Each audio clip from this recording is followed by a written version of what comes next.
Hi everyone, this is Victoria from Munchkids, and today we're going to be talking about teaching financial literacy in your homeschool. Teaching financial literacy to children is so important, especially when you consider some of the staggering statistics about finance. Over 60% of adults don't have a budget, and 1 in every 3 adults don't pay their bills on time. And the average credit card debt for the average adult is over $15,000. And those are just a few of the statistics that paint a very bleak financial future for our children. And if we were to start teaching our children as young as possible today, we could prevent that future. Could you imagine going back into the past with the knowledge that you had today? What kind of decisions would you make?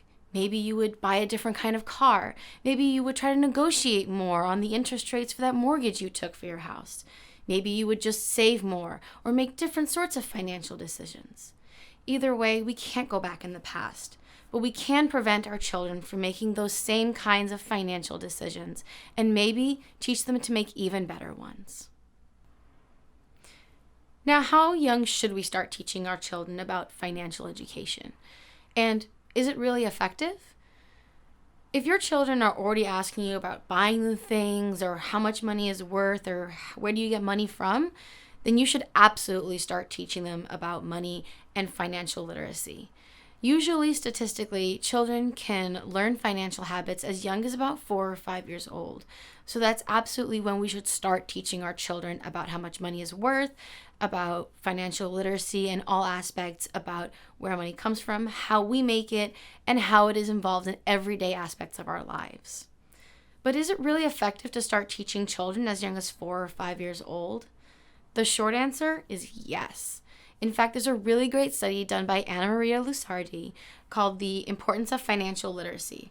Her study looked at financial education both at an individual and at a school and state mandated level in relation to overall financial knowledge and financial decision-making in later years in life.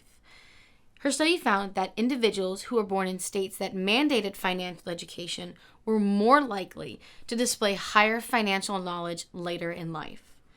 In another study done by the Financial Industry Regulatory Authority, teaching financial skills to children was shown to have a positive impact in helping them grow into adults who could achieve better financial security than those who were not taught financial skills at an early age. Finance is hard, it's complicated, and at the age of 18, with little or no financial education whatsoever, we suddenly expect these previously children and teens to go out into the world as newfound adults without any education and any knowledge about how to handle all of these financial decisions that will have a huge impact on their lives.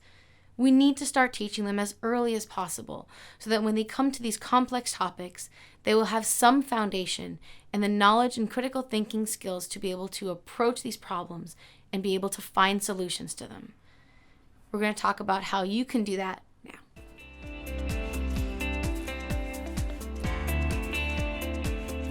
Now, as I said before, finance is hard and it's complicated. And in fact, a lot of parents even give themselves a financial grade of F, as in failure, according to the Jumpstart Coalition of Financial Education's survey. We understand that it's complicated, and a lot of adults have the anxiety of, how can I teach my children if I don't feel confident in my own skills? Don't worry. At Money Munchkids, we have you covered. We have a full homeschool curriculum that you can use to teach your children, just in case you don't want to DIY it on your own. Our homeschool curriculum has 35 full lessons that are only 30 to 45 minutes each. Not a lot, even for the little ones. It's full of interactive activities, including games that are run around like relay races, coloring activities, and even some solitary work for those solitary learners.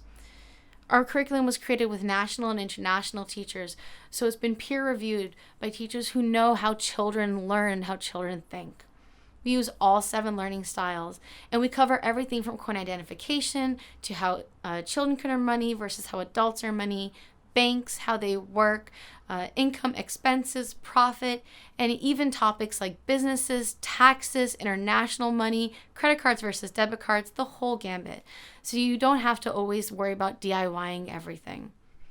In addition, our curriculum is autism approved by the Autism Hope Alliance. It's dyslexia friendly, according to the British Association of Dyslexia's print and media standards.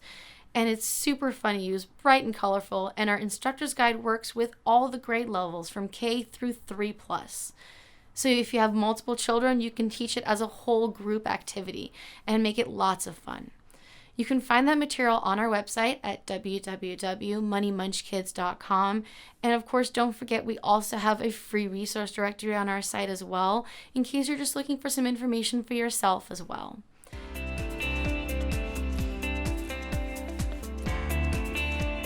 Now, maybe you're not ready for a full curriculum, or maybe you just love DIYing it. Either way, we've got some great tips how you can start teaching financial literacy in your homeschool with nothing but your wits.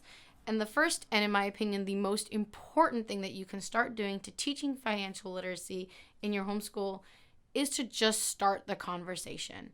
It's so important that we just start talking to our children about money, because if we don't talk to our kids about money, the lesson that they will learn is that we don't talk about it.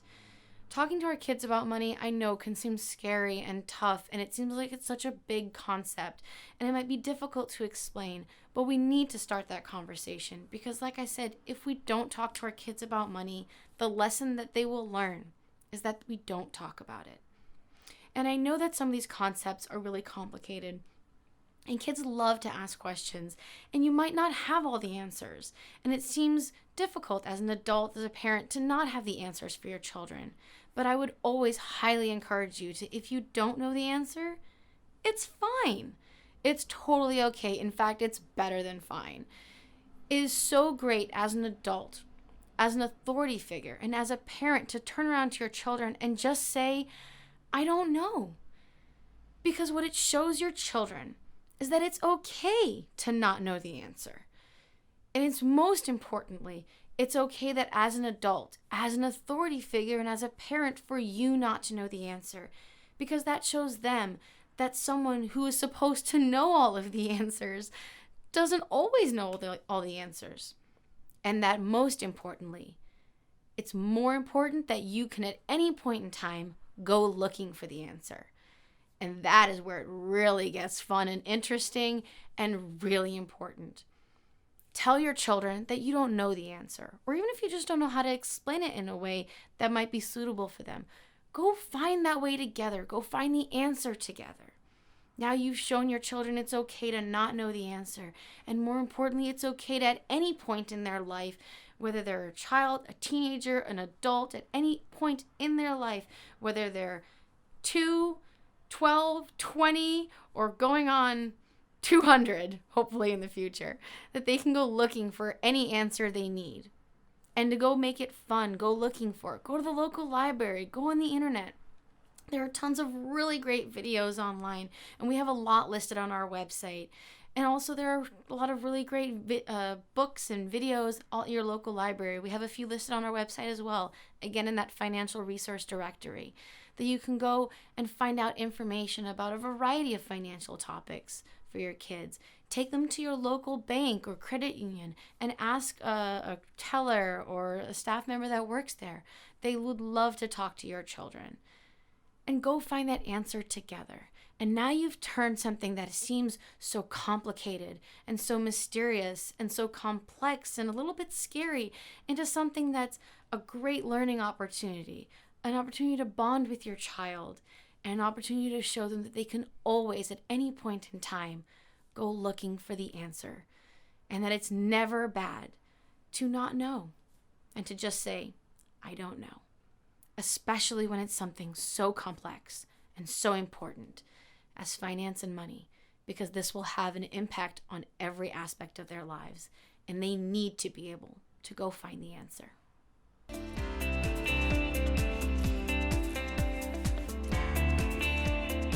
Now, I mentioned going to the bank or credit union, and another great way that you can teach your kids financial literacy is by getting them to be interactive with the process. One of the great ways that my parents did this with me was by actually taking me to like a dollar store or a 99-cent store. And that's a really great way that you can do that with your kids. And what my parents would do with me is that when we were shopping, we'd pick up a few items. And then when we were in line, either with me and my siblings or me and one of my parents, we would try to see who was closer to how much the total would be after taxes. Now, when I was younger, I would be like, okay, there's 10 items in the cart, so it's almost $1 per item, and then just kind of guess the amount that would be like the taxes that would be added on. But as I got older, I actually tried to start doing the mathematics of how much the tax rate would be with the number of items that was in the cart. Now, that doesn't seem too difficult when you're saying every item's $1, and if it's like 10 or 20 items, that's not that bad. But if you're getting a lot of items, or if your stores happens to be one that has some items that are over $1, or if it has items that aren't taxable, now you're adding an extra level of complexity to this really cool game, and it adds a little bit of a fun aspect to just going out and doing the groceries or the errands with your kids. And it's a kind of a fun game bonding moment that you can have with your children, and a really useful tool in life. Now, I know what you're thinking. Even that's a little simple because it's only the dollar store, the 99-cent store. But when you start teaching your kids to do this trick at the grocery store or at restaurants, which is something that I actually do to this day, it's a really useful tool. When you can go to the store, look at a cart full of groceries and say to yourself, about this much. And I usually get within about $10 of the actual total, which is really cool because I've done it with like friends or other people around, and they're like, what? It's a really great tool for budgeting. It's a really useful tool to teach your kids about how money is involved in literally every aspect of our lives and everywhere we go. And it's also really great to teach them about economics because if you're going from one state to another, if you're going on a vacation or a family trip, then you can show them that the tax rates change. And like I said before, sometimes taxes isn't charged on some items. And so you can add that aspect of economics into this lesson as well. Not to mention, we already touched on the aspects of mathematics in this concept. So you're teaching them lots of different concepts: critical thinking, money management, financial literacy, mathematics, and as well as the idea that economics is playing a whole portion in tying all of these aspects together. And you're having a lot of fun and getting things done with your kids. It's a really great opportunity to involve your children, and it's always great to involve your children in their education and kind of make it a fun field trip as well.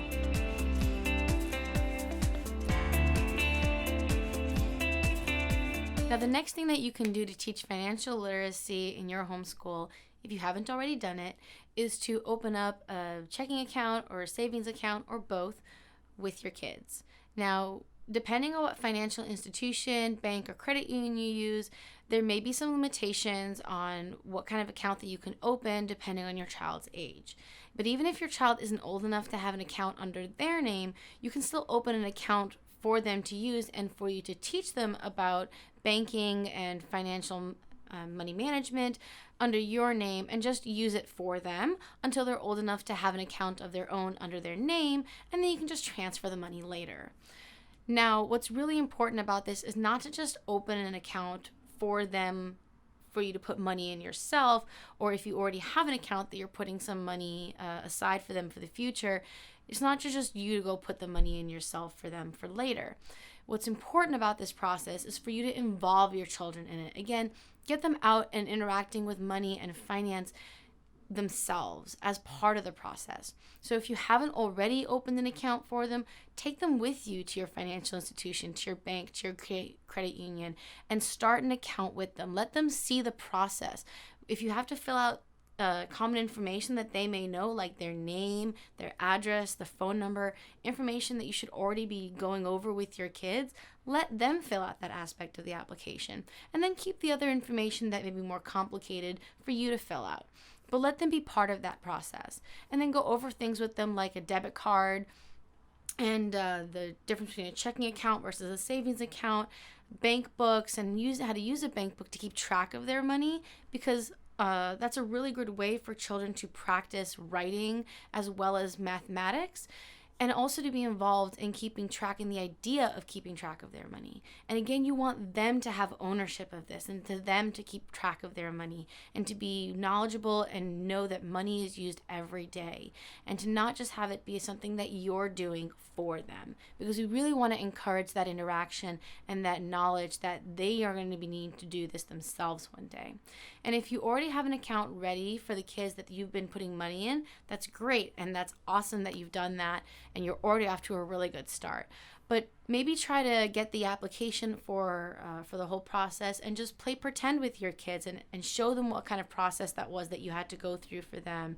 And just start taking them with you to go put money in and show them the deposit and the withdrawal process, and both the withdrawal process inside the bank and from an ATM, and the differences between using different kind of ATMs and why it matters that you use one kind of ATM versus another. Show them how these things work, because there are lots of different aspects of finance and money. And the more that we show them the details of this, the more they're going to start asking questions and critically thinking about money, especially when it comes to banking, because we use banks a lot and we use different ways to keep track of our money. We use different kinds of financial institutions.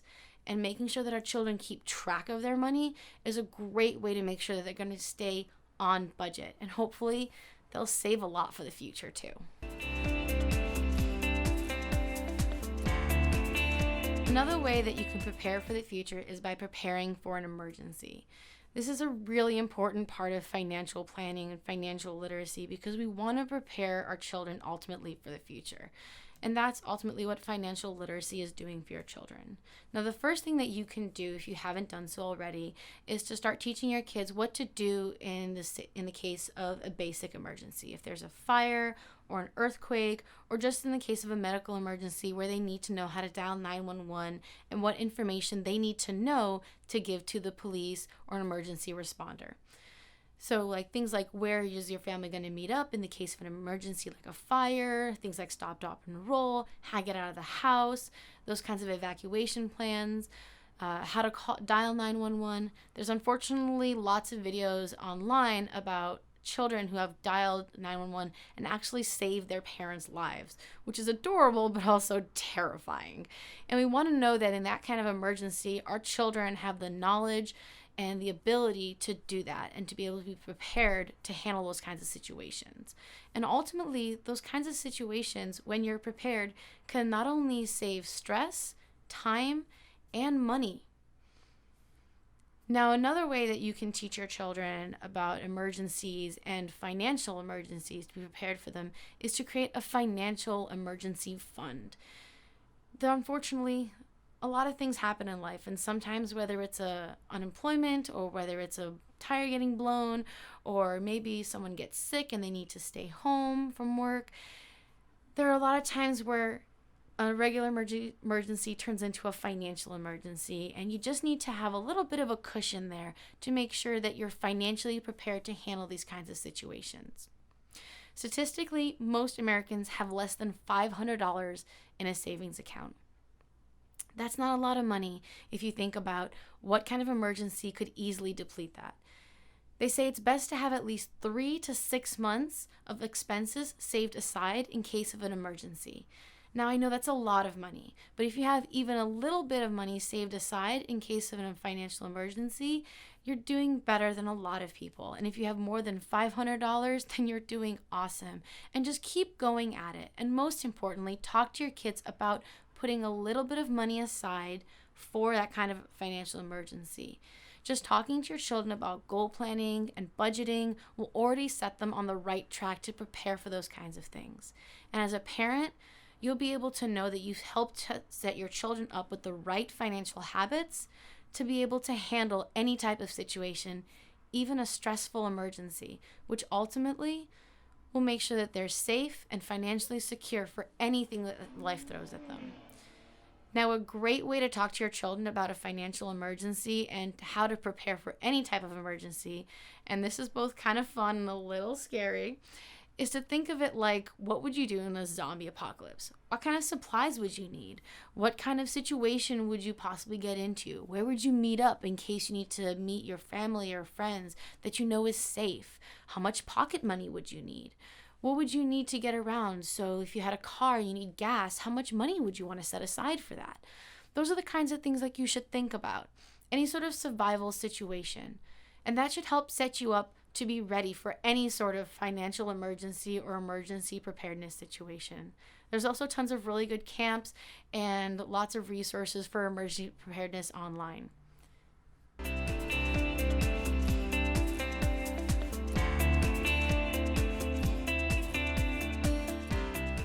Now, emergencies are super stressful, and stress, health, and finances are directly linked.